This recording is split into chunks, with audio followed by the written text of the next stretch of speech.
Hi, good day mga lalabs. So, ayan. Kamusta po kayo? So, ayan.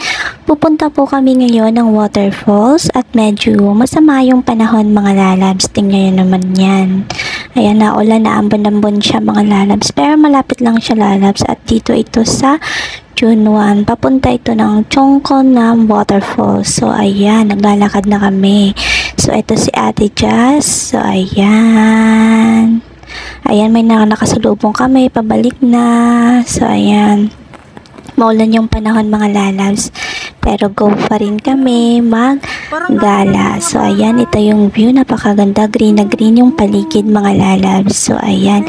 At ang dami niyang mga namuk mga lalabs pala. Yung neck-neck na tinatawag nila.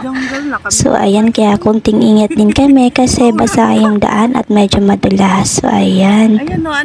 Ayan, may nakita nga pala ako mga lalabs yung ewan ko kung anong tawag dito. Tubog yung tawag yan sa amin sa probinsya namin. So, ayan. Tuloy-tuloy na tayo mga lalabs. So, ayan.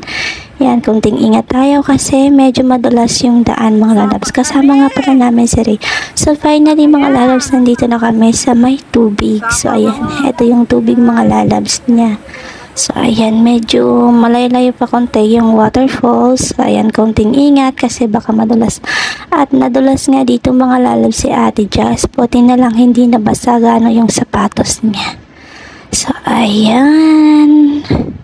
Madulas siya kasi masama yung panahon, maulan. So, ayan yung tubig. Medyo malinaw naman siya mga lalabs. Pero, hindi kami maliligo mga lalabs. Mamamasyal lang kami at magpo-photo, magwi-video, yun lang. Kasi mga lalabs, sabi nila, hindi daw okay maligo dito kasi may part sa taas na medyong alagaan daw ng baboy. Kaya baka mamaya dito na pupunta yung dumi ng baboy. Kaya hindi kami naliligo dito. Pero marami yata naliligo mga lalabs dito. So, ayan, tingnan nyo. Oh, ganda niya. Malapit lang siya mga lalabs sa MTR station ng June 1. So, ayan, yan na yan mga lalabs yung waterfalls. Maganda yan. Malakas yung tubig ngayon. Alam nyo ba mga lalabs, marami nang na-download dito na mga local or Indonesian or Filipino na naliligo. So, ayan, nakakatakot daw dyan mga lalabs kasi parang hinihigop ka palalim. So, ayan. Kaya dati binawalan ng maligo dito. Pero ngayon, meron na namang naliligo mga lalabs. Pero hindi kami naligo siya mga lalabs. Kasi, hindi ko type yung tubig. Tsaka, maitim. Parang nakakatakot siya mga lalabs sa ilalim. Parang hihilahin ka talaga. Parang may something sa place na to. So, ayan. Parang may kinukuha siya kada taon mga lalabs na buhay ng tao. So, ayan. Kaya kung maliligo kayo dito mga lalabs, konting ingat lang. So, kung hindi marunong lumangoy, doon na lang sa mababaw. So, ayan. Kasi nakakatakot daw yan. So, ayan. Yan kaming tatlo. So, ayan.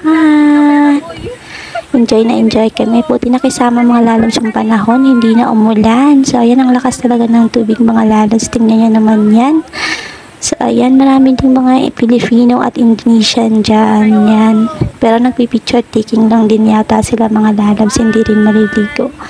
So, ayan. Ang ganda niya.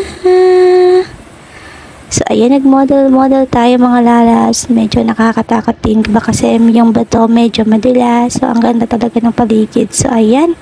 Hanggang dito na nga lang mga lalabs. So, ayan. So, thank you sa nanood ng aking video. Sa susunod ulit. Thank you for watching and have a good day and God bless po sa ating lahat. Bye!